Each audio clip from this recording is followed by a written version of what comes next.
We continue now with a 10 on your side investigation into a case of he said, she said. It all began with a plan to take a swim in a local creek. It ended, though, with the teen being questioned by police and charged with rape.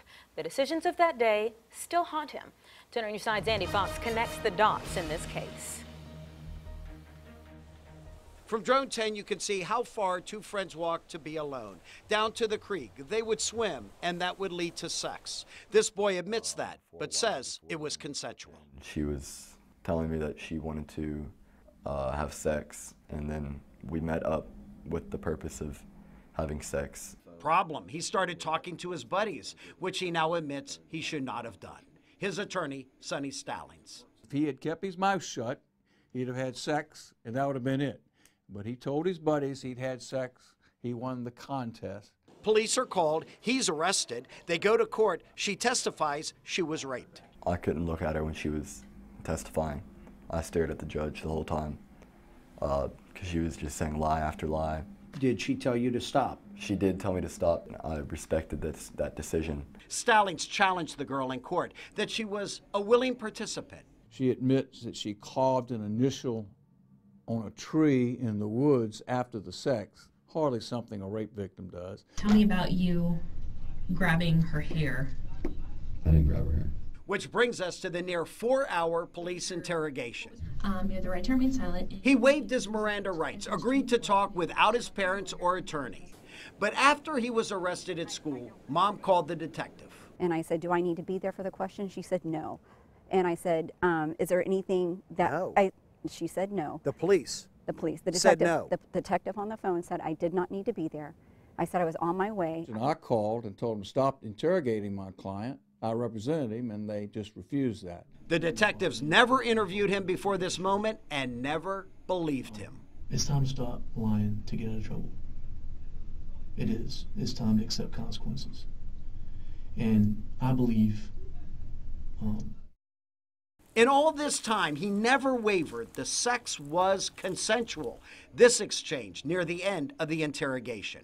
I feel like you're trying to squeeze something out of me that didn't happen. What we did do was consensual, and that's what are we talking about here? well, we've been talking about it for a while. Yeah, Like, what we did, everything that was sexual that we did was consensual. She said she was okay with it. Everything that we did. Every move that I made, every step that I took, she said it was okay. it just has some bumps and hills in it where she says no. During one of the breaks, you can hear him praying. Detectives understand his side, and he prays for her.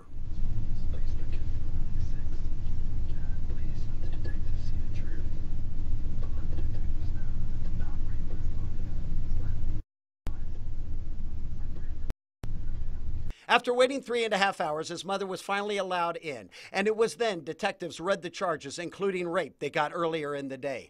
But at trial, the judge ruled no way to conclusively say whether sex was consensual or not. There are a lot of inconsistencies in this case on both sides, which concerns me. If she is so upset, why would she stop and take time to carve her initials in a tree? I have no way of knowing who's telling the truth, but I do know that I have a reasonable doubt about what happened, and so for that reason, I am going to dismiss the charges. That was the most relieving feeling I've ever had. 4 felony charges that were on my back for months were just dropped right there, and it felt like I could breathe again. The parents of the girl sent us this statement.